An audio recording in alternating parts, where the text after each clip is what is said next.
नमस्कार दोस्तों, मेरा नाम है राहुल यादव और आप सभी का स्वागत है इन्वेस्ट राइट की एक नई वीडियो में। दोस्तों, आज की वीडियो का जो टॉपिक है वो भी एक कमेंट के ऊपर ही होने वाला है और कमेंट मैंने आज की वीडियो के लिए जो पिक किया है वो किया है दिलबाग सिंह जी का। इनका कहना है कि सर एचडीएफसी का जो रिटायरमेंट सेविंग फंड है उसके ऊपर एक डिटेल वीडियो बनाइए, वो फंड कैसा है। तो दोस्तों, आज की वीडियो में एचडीएफसी रिटायरमेंट सेविंग फंड के बारे में डिटेल में चर्चा करेंगे। आप सभी लोग वीडियो को बहुत ही ध्यान से देखिएगा और समझिएगा, क्योंकि यहाँ एक चीज़ मैं आप सभी को समझाऊंगा बिल्कुल सिंपल भाषा में। चीज़ों को जितना सिंपल समझने की कोशिश करेंगे, जितना सिंपल वे में आप समझेंगे, उतना ही आप उन चीज़ों को जानेंगे, उन चीज़ों में इन्वेस्ट करेंगे, उतने ही बढ़िया रिटर्न्स आप जनरेट करेंगे। अगर ये सब चीज़ें आपके लिए कॉम्प्लिकेटेड ही होती चली जाएंगी तो फिर आप इन्वेस्ट कहाँ से करेंगे और रिटर्न्स तो कहाँ से बनाएंगे। तो सबसे पहले दिलबाग सिंह जी, आपका बहुत बहुत स्वागत है हमारे चैनल पर। मैं सभी व्यूवर्स की तरफ से आपका स्वागत करता हूं। चलिए बात करते हैं आपके टॉपिक पर। आपका सवाल बहुत ही अच्छा था। रिटायरमेंट सेविंग फंड, काफ़ी सारे व्यूवर्स हमारे चैनल पर इस तरह के हैं जो अपने रिटायरमेंट के बारे में प्लानिंग करना चाहते हैं, रिटायरमेंट के बारे में काफ़ी सोचते हैं कि किस तरह से प्लानिंग करनी चाहिए। चलिए बात करते हैं एचडीएफसी रिटायरमेंट सेविंग फंड के बारे में। नाम सबसे पहले मैं यहाँ लिख देता हूँ, नाम भी काफ़ी बड़ा है, HDFC retirement saving fund. Retirement saving fund इतना लिख देते हैं, आपको क्लियर हो जाएगा। अभी देखिए, जिस तरह से जो आप लोग मेरे रेगुलर व्यूवर्स हैं वो जानते हैं कि मैं हर एक फंड का थोड़ा सा बेसिक ज़रूर बताकर चलता हूं। चाहे आप large cap, mid cap, small cap, किसी भी फंड में निवेश करें, थोड़ी सी बेसिक नॉलेज में अपनी वीडियोज़ में ज़रूर देता हूं ताकि आपको चीज़ें क्लियर हो सके। रिटायरमेंट सेविंग फंड है, ये एक रिटायरमेंट सॉल्यूशन फंड है। अब इस फंड की एक बेसिक सी अगर मैं आपको बात बताऊं वो ये है कि अगर आप इस फंड में कोई भी अपना इन्वेस्टमेंट करते हैं, चाहे आप एसआईपी के थ्रू करते हैं, चाहे आप लमसम के थ्रू करते हैं, यहाँ आपका पैसा 5 साल के लिए लॉक कर दिया जाएगा। ऐसा नहीं है कि आपने इन्वेस्टमेंट किया और आपने 2 साल बाद, 3 साल बाद पैसा वहाँ से रिडीम कर लिया, ऐसा नहीं होगा। निवेश करने से पहले ये चीज़ आप ज़रूर ध्यान में रखें, मिनिमम 5 ईयर्स का इसमें लॉकिंग पीरियड आपको देखने को मिलेगा। और ये कोई बुरी चीज़ नहीं है, ये अच्छी चीज़ है, क्योंकि आप रिटायरमेंट के लिए पैसे को सेव कर रहे हैं, ना कि आप 2 साल 4 साल के लिए कर रहे हैं।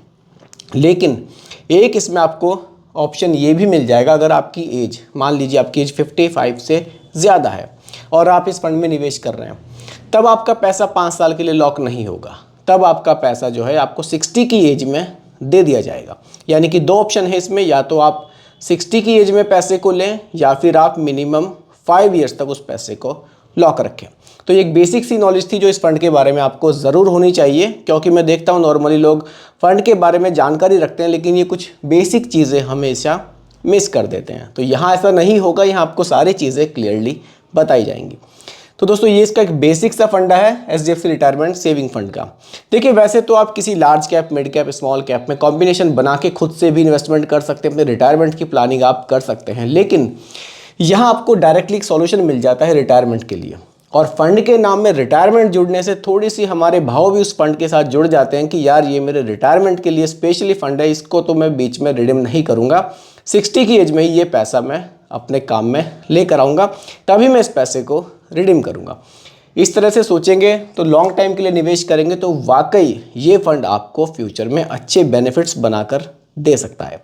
चलिए और डिटेल में समझते हैं इस फंड के बारे में। फंड साइज़ की सबसे पहले बात करते हैं यहाँ पर एचडीएफसी रिटायरमेंट सेविंग फंड की।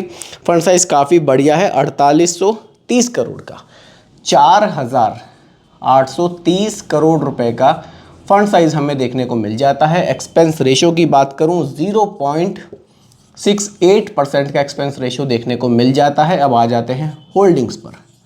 देखिए, होल्डिंग से हमें चीज़ें क्लियर होंगी कि हमारे पैसे को किस तरह से निवेश किया जा रहा है, क्योंकि कोई भी आप म्यूचुअल फंड में पैसा इन्वेस्ट करते हैं वो 3 जगह ही डाइवर्सिफाई होता है, लार्ज कैप, मिड कैप और स्मॉल कैप में। यहाँ भी ऐसा ही होना है और साथ ही साथ यहाँ फंड मैनेजर को फ्लेक्सिबिलिटी भी दी जाती है कि वो आपका पैसा है उसका एलोकेशन लार्ज कैप में बढ़ा लें या मिड कैप में बढ़ा लें या स्मॉल कैप में बढ़ा लें, वो कहीं भी अपने हिसाब से उसको एडजस्ट कर सकते हैं। तो यहाँ देखते हैं कि किस तरह से आपके पैसे का डाइवर्सिफिकेशन किया गया है। लार्ज कैप यानी कि इंडिया की टॉप 100 कंपनीज, मिड कैप 101 से लेकर 250 रैंक तक की कंपनीज और स्मॉल कैप 251 से लेकर 500 रैंक तक की कंपनीज। कुछ इस तरह से डाइवर्सिफिकेशन आपके सामने है। लार्ज कैप में सबसे ज़्यादा देखने को मिलेगा 56.82%। लार्ज कैप में एलोकेशन ज़्यादा होने से रिस्क आपका कम हो जाता है। यहाँ मिड कैप में 11.07% और स्मॉल कैप में रखा गया है 21.85%। ये डाइवर्सिफिकेशन आपको देखने को मिलेगा। डाइवर्सिफिकेशन काफ़ी बढ़िया है। आपका रिस्क को मिनिमाइज करने के लिए लार्ज कैप में एलोकेशन अच्छा खासा रखा गया है। रिटर्न्स आपको अच्छा मिले इसलिए मिड कैप के मुकाबले स्मॉल कैप में जो एलोकेशन है वो काफ़ी बढ़िया रखा गया है। अब देखिए फंड मैनेजर ने ये डाइवर्सिफिकेशन आपके पैसे का किया है, इसके बाद रिटर्न्स क्या मिले हैं उस पर बात करते हैं। देखिए फंड की अगर मैं बात करूं 8 साल 3 महीने ही पुराना ये फंड है। इन 8 साल 3 महीनों में एक औसत रिटर्न फंड ने क्या जनरेट किया है, वो किया है 21% से भी ज़्यादा का रिटर्न। इस फंड ने लास्ट के 8 ईयर में कह लीजिए या फिर शुरू से लेकर अभी तक एक औसत रिटर्न की बात मैं कर रहा हूँ, तो 21% से भी ज़्यादा के रिटर्न्स इस फंड ने जनरेट किए हैं। अगर मैं बात करूँ लास्ट के 5 ईयर्स की तो 27% के रिटर्न्स इस फंड ने बनाकर दिए थे। तो फंड की परफॉर्मेंस काफ़ी बेहतरीन आपको देखने को मिल रही है।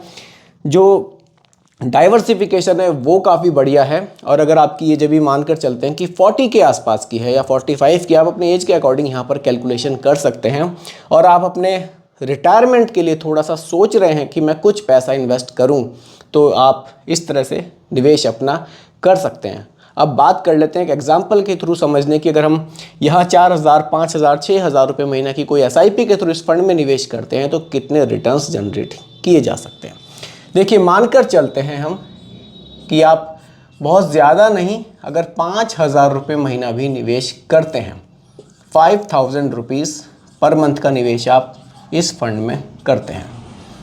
मानकर चलता हूं कि अभी आपकी एज 40 की है, जिसकी 45 की होगी, वो उसके हिसाब से यहाँ पर ड्यूरेशन सेट कर सकते हैं। ड्यूरेशन मैं यहाँ पर 20 ईयर्स की लेकर चल रहा हूँ। ड्यूरेशन 20 ईयर्स की ड्यूरेशन है आपकी। 5,000 रुपये महीना का निवेश है। अगर मैं रिटर्न्स की बात करूँ, देखिए लास्ट का जो औसत रिटर्न है, मैं लास्ट के 8 साल का जो भी देखने को मिल रहा है 21% से ज़्यादा का देखने को मिल रहा है। फ्यूचर में ये कम या ज़्यादा हो सकता है, थोड़ा सा घटाकर कैलकुलेशन कर लेते हैं। अगर 18% भी फ्यूचर में मिल जाता है तो आपको कितनी वैल्यू देखने को मिल सकती है उस पर बात करते हैं। इन्वेस्ट आपका कितना हो जाएगा पैसा और फाइनली वैल्यू क्या आपको देखने को मिल सकती है। इसके लिए SIP कैलकुलेटर का यूज़ करेंगे और देखेंगे कि कितना पैसा यहाँ से जनरेट किया जा सकता है। देखिए 5,000 रुपये महीना की SIP, 5,000 rupees per month returns मैंने यहाँ कैलकुलेशन के लिए जस्ट एग्जांपल के लिए 18% के रखे हैं। वैसे मिले हमें 21 से भी ज़्यादा हैं, लेकिन देखिए रिटर्न्स फिक्स नहीं होते कभी भी म्यूचुअल फंड में, ये कम या ज़्यादा हो सकते हैं। कारण क्या है, पैसा हमारा इक्विटी में जाता है, स्टॉक शेयर मार्केट में पैसे का निवेश किया जाता है। तो देखिए कभी शेयर्स के प्राइस कम हो जाते हैं, कभी बढ़ जाते हैं, फ्लक्चुएशन वहाँ हमें देखने को मिलता है। ठीक उसी तरह यहाँ भी जो हमारे रिटर्न्स है वो घटते बढ़ते रहते हैं। रिटर्न्स इससे ज़्यादा भी हो सकते हैं, क्योंकि लास्ट के 5 ईयर्स में तो ये 27% तक के रिटर्न्स इस फंड ने बनाकर दिए थे। हमने तो सेफ साइड फिर भी 18% के ही यहाँ पर रखे हैं। इन्वेस्ट हमारा पैसा कितना होगा वो देख लेते हैं। हो जाएगा हमारा पैसा, जो हमारा इन्वेस्ट यहाँ पर हो जाएगा वो हो जाएगा 12 लाख रुपये। 12 लाख रुपीज़ का आपका यहाँ टोटल निवेश हो जाएगा और जो फाइनली वैल्यू है वो 1.17 करोड़ रुपए की आपको देखने को मिल सकती है। ये आपके रिटायरमेंट के लिए काफ़ी बढ़िया एक आप फंड जनरेट यहाँ से कर सकते हैं। अगर आपकी एज 40 की नहीं है, 45 की है, तो आप ड्यूरेशन 15 साल रख सकते हैं। इस अमाउंट को थोड़ा सा इंक्रीज़ आप कर सकते हैं। और अगर आपकी एज अभी 30 की है तब आप इसको 30 ईयर्स तक चला सकते हैं। फिर ये जो आप 1 करोड़ देख रहे हैं, ये आपको 3 करोड़ 4 करोड़ तक भी देखने को मिल सकता है। और रिटायरमेंट पर आप इस पैसे से अपनी एक मंथली इनकम भी जनरेट कर सकते हैं। ये जो पैसा आपको म्यूचुअल फंड से मिलेगा, आप यही इस पैसे को दोबारा से इन्वेस्ट करके यहाँ से आप मंथली जो अपनी इनकम है वो आप बना सकते हैं। लॉन्ग टाइम तक आप पेंशन भी यहाँ से ले सकते हैं। अगर आपको उस पर भी वीडियो चाहिए तो आप मुझे दोबारा कमेंट कीजिएगा इस टॉपिक पर। आगे आप किस तरह से प्लानिंग कर सकते हैं रिटायरमेंट के बाद, उस पर मैं एक स्पेशल वीडियो आपके लिए ज़रूर बनाऊँगा। बाकी दोस्तों उम्मीद करता हूँ कि टॉपिक आपको पूरी तरह से क्लियर हुआ होगा। फिर भी कोई कन्फ्यूज़न हो आप मुझे दोबारा कमेंट कीजिएगा, रिप्लाई मैं आपको ज़रूर करूँगा। बाकी दोस्तों रिकमेंडेशन ये नहीं है, केवल एजुकेशनल पर्पस वीडियो आप लोगों के लिए बनाया गया है। वीडियो कैसी लगी कमेंट में ज़रूर बताइएगा, पसंद आई हो तो लाइक शेयर भी कीजिएगा, और मेरे चैनल पर अगर आप नए हैं इसको भी सब्सक्राइब आप ज़रूर कीजिएगा। नमस्कार।